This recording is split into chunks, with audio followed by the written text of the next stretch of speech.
Welcome on Easy Learning. Now in this part of the video, I am going to explain sonnet, The Marriage of the True Minds, written by William Shakespeare. This sonnet is very helpful for the true love, and it defines what is the meaning of the true love. If there is the true love in the world, then what is the real meaning of the true love? If someone loves to others, then what kind of love it should be? If it is not like that, then it is not the true love. So Shakespeare, in this part of the sonnet here, he defines the true meaning of the sonnet, and he tells that how can you define the sonnet in a sonnet and love and order in a proper order, okay? Because according to Shakespearean sonnet, most of the sonnets are based on such kinds of the love triangle, as we have already discussed while I was explaining about the poet or dramatist or the poet, that his sonnet was mostly based on the love triangle. One woman are mostly loved by two men, and that makes the love triangle. And here in this sonnet, at first I will explain some words which are related to this sonnet, and then I will explain the sonnet very well, okay? So let's start learning some words related to this sonnet. तो first word है आपका marriage, ये एक noun है. Union used metaphorically, मतलब एक union मतलब संबंध. एडमिट, ये एक वर्ब है. गिव लीव टू एंटर, मतलब एंट्री करने के लिए रास्ता देना, गिव लीव. इम्पेडिमेंट, ये एक नाउन है. It means obstacles, hindrances, means आफत, परेशानी या बाधाएं. इसके बाद है ऑल्टर्स, एक वर्ब है. मीन्स चेंजेस, मीन्स बदलना. इसके बाद है बेंड्स, ये वर्ब है. इट मीन्स स्टूप्स, मीन्स झुकना. इसके बाद है टेम्पेस्ट, एक नाउन है. ग्रेट डिस्टर्बेंसेस, काफी ज्यादा जब परेशानी आ जाए तो उसी को यहाँ पे डिस्टर्बेंस कहे हैं या टेम्पेस्ट कहे हैं. ट्यूमल्ट, ट्यूमल्ट भी वही चीज होती है. यहाँ पर भी मेटाफोरिकली यूज किया है. मेटाफोरिकली जानते ही होंगे, जब दो चीज को कंपेयर करते हैं लेकिन कंपेरेबल वर्ड को यूज नहीं करते हैं. फॉर एग्जाम्पल एज को यूज नहीं करते, लाइक को यूज नहीं करते, लेकिन फिर भी हम कंपेयर करते हैं. जैसे his face is moonish, या she has a moonish face, या he has a tigerish attitude. तो यहाँ पे क्या कर रहे हैं हम? ऐसे नहीं बोल रहे हैं कि he is looking like a tiger या his face is like a tiger. हम ऐसे नहीं बोल रहे हैं she is looking like a moon. हम like को यहाँ रिमूव कर देंगे. अगर like लग जाएगा तो सिमिली हो जाएगा, ठीक है? तो यहाँ पे ये मेटाफोरिकली दे दिया है. इसके बाद है ऑक्टेव, एक नाउन है. स्टेंजा ऑफ 8 लाइन्स, जो 8 लाइन्स की स्टेंजा होती है उसी को ऑक्टेव कहा जाता है. उसके बाद है सेस्टेट, ये एक नाउन है. It means stanza of 6 lines, जो 6 लाइन्स की होती है स्टेंजा, उसको सेस्टेट कहे जाते हैं. उसके बाद है आपका क्वार्ट्रेंस, ये एक नाउन है. स्टेंजा ऑफ 4 लाइन्स, मतलब 4 लाइन्स के जो होते हैं स्टेंजा, उसी को क्वार्ट्रेंस कहे जाते हैं. उसके बाद है कपलेट, ये एक नाउन है. It means stanza of 2 lines, तो 2 लाइन्स के जो स्टेंजा होते हैं उसको कपलेट कहे जाते हैं. उसके बाद है रिट, ये एक वर्ब है. ओल्ड यूज, इसका मीनिंग है रोट, मतलब लिखा हुआ.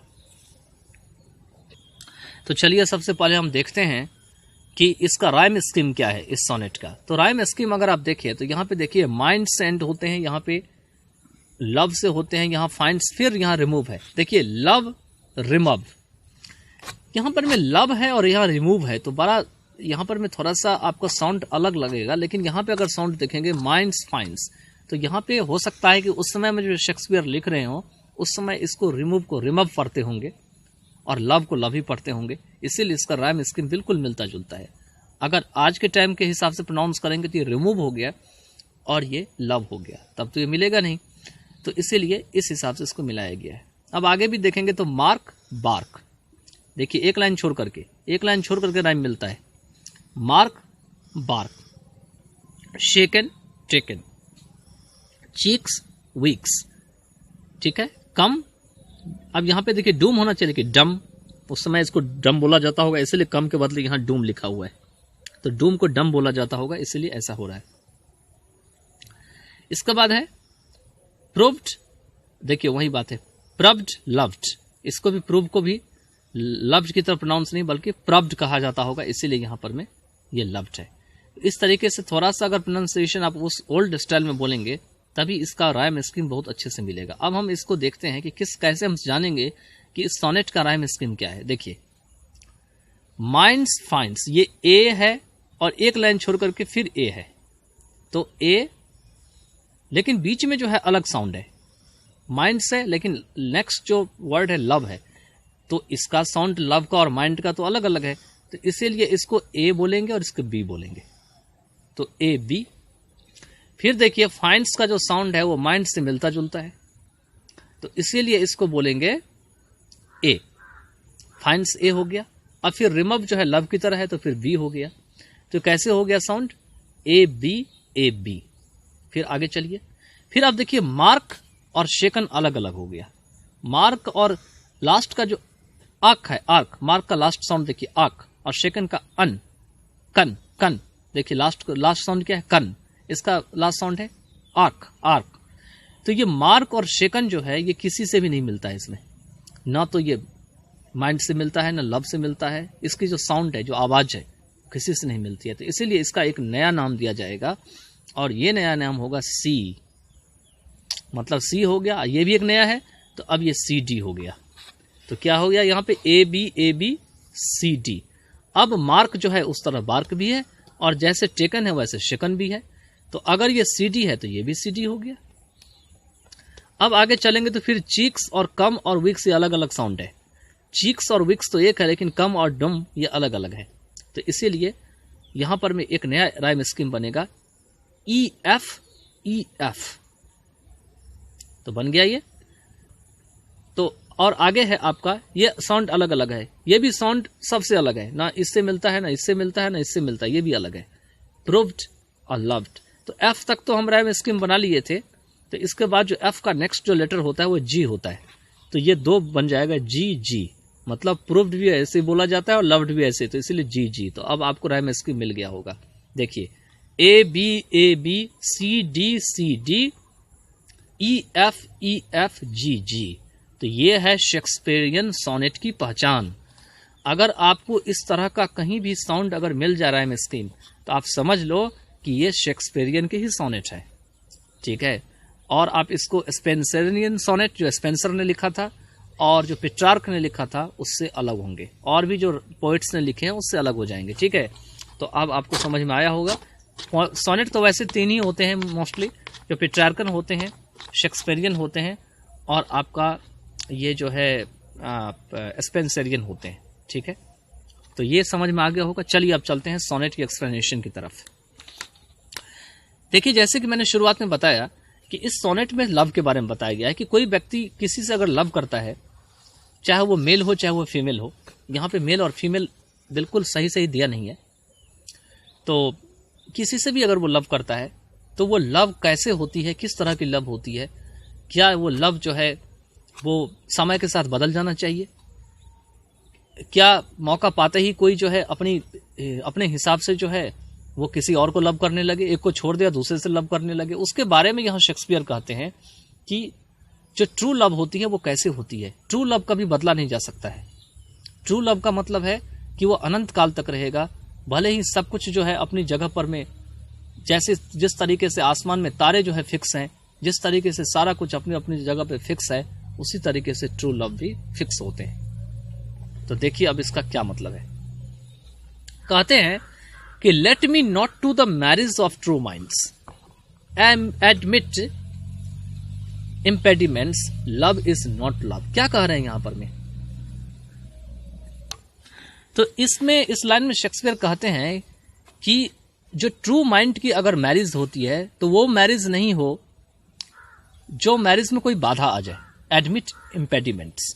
तो ऐसी मैरिज को जो है वो ट्रू मैरिज नहीं कहा जा सकता है। और कहते हैं आगे, let me not to the marriage of true minds admit impediments, love is not love which alters when it alteration finds. कहते हैं ट्रू लव नहीं होते हैं जब ये बदल जाए, विच अल्टर में से बदल जाना, व्हेन इट ऑल्टरेशन फाइंड, जब भी इसको बदलने का मौका मिले तो ये बदल जाए, or bends with the remover to remove, या किसी भी रिमूवर या किसी से भी अगर झुकाना चाहें तो आसानी से झुक जाए। वही कार्य है विद रिमूवर और रिमूव, किसी रिमूवर से रिमूव करने के लिए, मतलब झुका दिया जाए या इसको खत्म कर दिया जाए, रिमूव कर दिया जाए। तो यहाँ पे क्वाड्रेंट का यूज है। देखिए यहाँ पे जो मैंने बताया था जब राइम स्कीम बता रहे थे, यहाँ पे क्वाड्रेंट है। क्वाड्रेंट क्यों है? 4 लाइन है, 1 2 3 4, फिर है 1 2 3 4, फिर 1 2 3 4 और लास्ट में 2 लाइन है। तो ये 4 लाइन मिलकर के एक स्टैंजा बनता है। ये भी 4 लाइन मिलकर एक स्टैंजा है, ये भी 4 लाइन मिलकर स्टैंजा है, और ये 2 लाइन मिलकर के एक कपलेट है, तो इसको कपलेट बोलेंगे। ठीक है, तो ये पहला जो क्वाड्रेंट है इसको तो मैंने एक्सप्लेन कर दिया। अब सेकंड क्वाड्रेंट स्टैंजा में जो चलते हैं। O no it is an ever fixed mark that looks on tempest and is never shaken. कहते हैं ये जो ट्रू लव होती है ये तो हमेशा के लिए एक फिक्स निशानी होती है, मार्क होती है। दैट लुक्स ऑन टेम्पेस्ट, जो कि भले ही आफत या कोई भी परेशानी आ जाए उसको देख करके भी कभी हिलती डुलती नहीं है, is never shaken. It is a star to every wand's ring bark, whose words unknown, although his height be taken। कहते हैं ये एक ऐसा स्टार है जो हर एक जो वॉन्डरिंग बार्क होते हैं, वॉन्डरिंग बार्क का मतलब यहाँ छाल नहीं होगा पेड़ की, बार्क का मतलब होते हैं जो जहाज चल रहे होते हैं समुद्र में। वो जहाज क्या करते थे पहले, जो आसमान में जो स्टार होते हैं, स्टार को देख करके वो दिशा समझ जाते थे कि कहाँ जाना है, कैसे जाना है। तो ये स्टार जो है ये इन जहाजों को दिशा दिखाते थे। तो कहते हैं यहाँ पे ट्रू लव एक स्टार की तरह है जो फिक्स है, जो बदलती नहीं है, जिसकी दिशा कभी नहीं बदलती है, वो अपनी जगह पे कायम है बिल्कुल। Whose worths unknown, जिसकी कीमत जो है वो पता नहीं है। Worths unknown, वर्थ मतलब कीमत। Although his height be taken, लेकिन उसकी ऊंचाई जो है नापी जाती है कि कितनी दूर में यह स्टार होगी। तो देखे 2 क्वाड्रेंट में ट्रू लव का क्या मीनिंग दे दिया। अब आगे चलते हैं। Love's not time's fool, thou rosy lips and cheeks, within his bending sickle's compass come। कहते हैं लव वो नहीं है जो समय के साथ बदल जाए। Time's fool, thou rosy lips and cheeks, within his bending sickle's compass come। कहते हैं कि भले ही हमारे शरीर का कोई भी पार्ट जो है कमजोर पड़ जाए, कोई भी पार्ट धुंधला पड़ जाए, कोई भी पार्ट जो है बिल्कुल बिल्कुल हमारे 20 ईयर्स जब हम ओल्ड होते हैं, 25 ईयर्स ओल्ड होते हैं, तो उसमें क्या होता है, हमारा लिप्स बहुत अच्छा दिखता है, रोज कलर का, बिल्कुल चीक्स बहुत रोज कलर का दिखता है। लेकिन क्या अगर ये 50 ईयर्स का कोई पर्सन हो जाएगा तो क्या वो लव बदल जाना चाहिए? क्या 40 ईयर्स का कोई पर्सन हो जाना तो नहीं क्या बदल जाना चाहिए? तो ये कहते हैं नहीं, ऐसी लव जो होती है वो टाइम को कभी भी नहीं देखती है। लव किसी भी उम्र में जो है लव ही होती है और उसको बदला नहीं जा सकता है। तो यहाँ पे वही कह रहे हैं कि समय के साथ हमारा लिप्स और चिक्स जो है वो चेंज हो जाते हैं, मतलब जो गाल होते हैं और लिप्स होते हैं वो चेंज हो जाते हैं। Within his bending sickle's compass come. अब यहाँ पे बेंडिंग सिकल्स का मतलब क्या है? कहते हैं यहाँ पर में with in his bending sickle. Sickle का मतलब तो वैसे वो हंसिया होता है जिससे हम धान काटते हैं खेतों में या गेहूं काटते हैं। और ये कहते हैं कि जिस तरीके से इसका प्रयोग करते हुए एक दिन ये कमजोर पड़ जाती है, एक दिन ये बिल्कुल घिस जाती है। जैसे अगर आप कोई हंसिया का प्रयोग करते हैं सिकल का, एक दिन क्या होती है, कमजोर पड़ जाती है, घिस जाती है, बेंड हो जाती है, बाद में टूट जाती है बेंड होकर के। तो वही बात कह रहे हैं कि लव जो है, ट्रू लव, वो इस तरह का नहीं होना चाहिए जो इस तरह से वो ब्रेक हो जाए, इस तरीके से वो टूट जाए। Love alters not with his brief hours and weeks. कहते हैं कि जो लव होते हैं वो कुछ ही घंटों में और वीक में जो है वो अपना समय नहीं बदलते, वो नहीं बदलते हैं। Alters not with his brief hours and weeks, वो आवर्स को देख करके और वीक्स को देख करके कभी नहीं बदलते। वही कह रहे हैं यहाँ पे। But bears it out even to the edge of doom. बल्कि यह लव तब तक जो है टिके रहते हैं, बेयर इट आउट, जब तक कि कयामत का दिन नहीं आ जाता। मतलब कयामत के दिन तक जो है ये लव कायम रहते हैं। Event of doom, edge of doom का मतलब होते हैं, डूम का मतलब ऐसे कयामत होते हैं। तो कयामत तक जब तक आ जाए तब तक ये जो है लव जो है बिल्कुल एकदम फिक्स रहते हैं, बिल्कुल तब तक लगे रहते हैं, तब तक जो है वो लव एकदम बिल्कुल ट्रू होते हैं।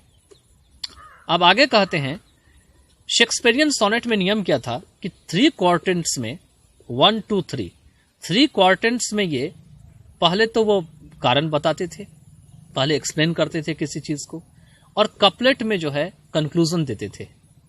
कंक्लूजन आप जानते ही होंगे, जिसको उपसंहार कहा जाता है हिंदी में।